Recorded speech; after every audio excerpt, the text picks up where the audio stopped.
Let's talk about failure, not the I burned dinner kind, the I just evaporated $8 billion kind. Between 2000 and 2020, some of the world's biggest companies made decisions so catastrophically bad, they became case studies in what not to do. We're talking about the business equivalent of bringing a knife to a gunfight, except the knife is made of paper and it's on fire. Let's start with the most famous one, Blockbuster. The $50 billion oops. It's the year 2000. Blockbuster is printing money. They've got 9,000 stores worldwide, controlling the entire home video rental market. Walking into a Blockbuster on a Friday night was basically a cultural ritual.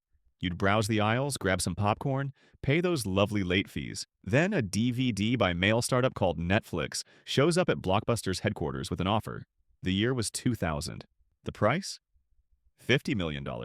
Blockbuster's CEO, John Antioco, looked at Reed Hastings and basically laughed him out of the room.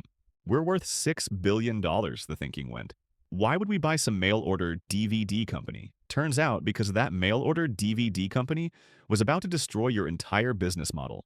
By 2010, Blockbuster filed for bankruptcy, closing nearly all its stores. Meanwhile, Netflix pivoted to streaming in 2007 and is now worth over $150 billion, from $50 million to $150 billion. That's a 3,000-fold increase. Blockbuster's mistake? They thought they were in the video rental business.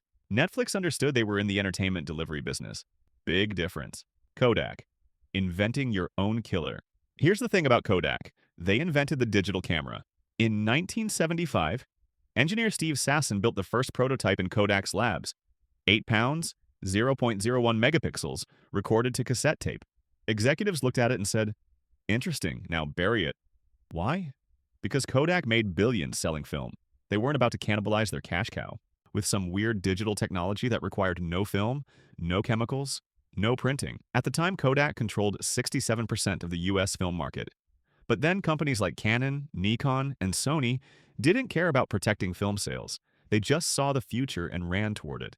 By the early 2000s, digital cameras were everywhere. Remember when every phone got a camera? Kodak watched it happen from the sidelines.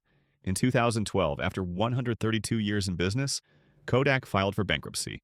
They literally invented the thing that killed them, then refused to sell it. It's like inventing the car and deciding to stick with horses because you own a lot of stables. Theranos, the $9 billion mirage. On a scale of small lie to defrauding investors, doctors, and patients, Theranos is off the chart. In 2003, 19-year-old Elizabeth Holmes dropped out of Stanford with a pitch: revolutionary blood testing from a single finger prick. One drop of blood, hundreds of tests, results in hours. The medical world went crazy. By 2014, Theranos was valued at $9 billion.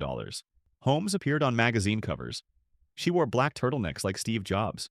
She spoke in an unnaturally deep voice. There was just one tiny problem. The technology didn't work.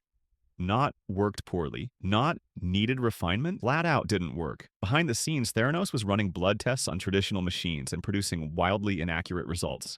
People got false positives for diseases they didn't have. Others got false negatives for conditions they did have. The FDA eventually slapped them with sanctions. By 2018, the company dissolved. Holmes and former President Ramesh Balwani faced federal fraud charges. Holmes was convicted on 4 counts in 2022 and sentenced to 11 years in prison. Theranos promised to disrupt healthcare. Instead, it disrupted investor portfolios and patient trust. Turns out you can't fake it till you make it when people's lives are on the line. Quibi, burning $1.75 billion in 6 months. April 2020. The world is in lockdown. Everyone's stuck at home watching Netflix, Disney Plus, and YouTube for hours. Perfect time to launch a streaming service for short videos you can only watch on your phone, right? That's what Jeffrey Katzenberg and Meg Whitman thought. They raised $1.75 billion, yes, billion with a B, to create Quibi. The pitch? Premium short-form content, 10-minute episodes, optimized for mobile. Revolutionary, except nobody wanted it.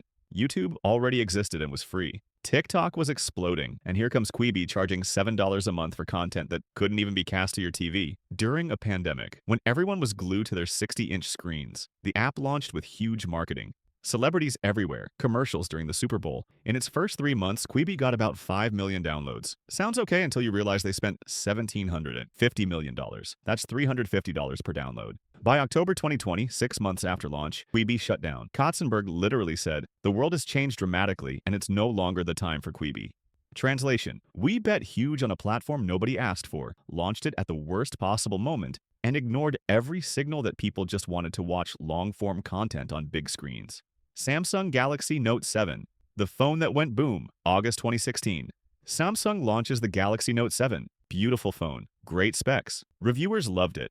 Then it started catching fire. Not figuratively, literally on fire. In pockets, on planes, on bedside tables while people slept. One caught fire on a Southwest Airlines flight before takeoff. Another burned through someone's Jeep. The culprit? Samsung rushed production to beat Apple's iPhone 7 launch. They squeezed batteries into a space that was too small, causing short circuits. Quality control apparently took a vacation.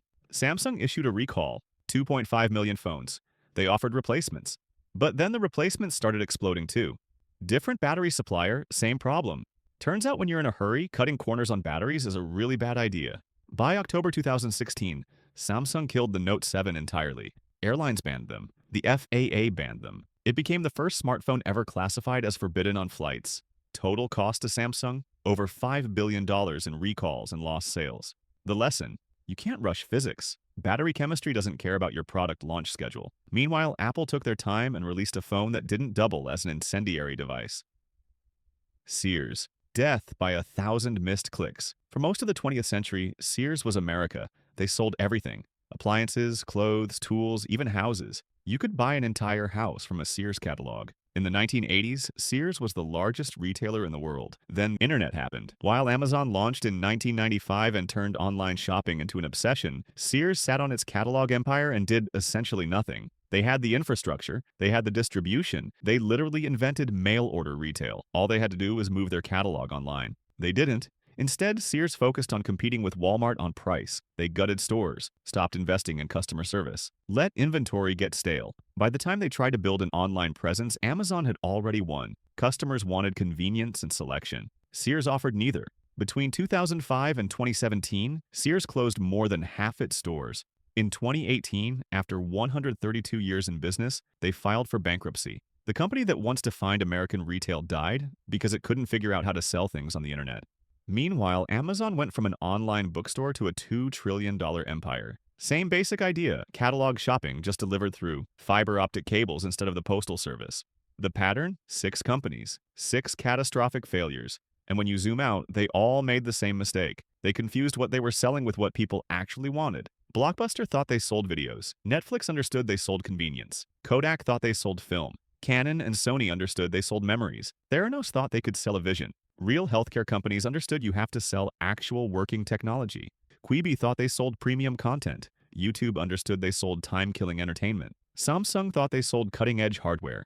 Apple understood they sold reliability. Sears thought they sold products. Amazon understood they sold effortless access. If Blockbuster had bought Netflix for $50 million in 2000, they'd probably still exist. If Kodak had embraced digital cameras in 1975, they'd own the smartphone camera market. If Theranos had focused on making real technology instead of fake press releases, who knows? Maybe they'd have actually revolutionized healthcare. If Quibi had just made a normal streaming service people could watch on TVs, maybe they wouldn't have burned through nearly $2 billion in 6 months. If Samsung had spent an extra month testing batteries instead of rushing to beat Apple, they'd have saved $5 billion and avoided creating flying fire hazards. If Sears had moved their catalog online in 1995 instead of 2005, Amazon might be a footnote, but they didn't. Because hubris is a hell of a drug. These companies weren't killed by competitors. They were killed by their own certainty that they already knew what customers wanted. They mistook past success for future immunity. They forgot the first rule of business. The customer doesn't care about your product. They care about their problem. And if you're not solving it, someone else will. So next time you're sitting in a boardroom and someone says, "We've always done it this way," remember Blockbuster. Remember Kodak. Remember the Note 7. Because the business world doesn't reward loyalty to old methods. It rewards whoever solves problems better. And if you're not moving forward, you're already falling behind.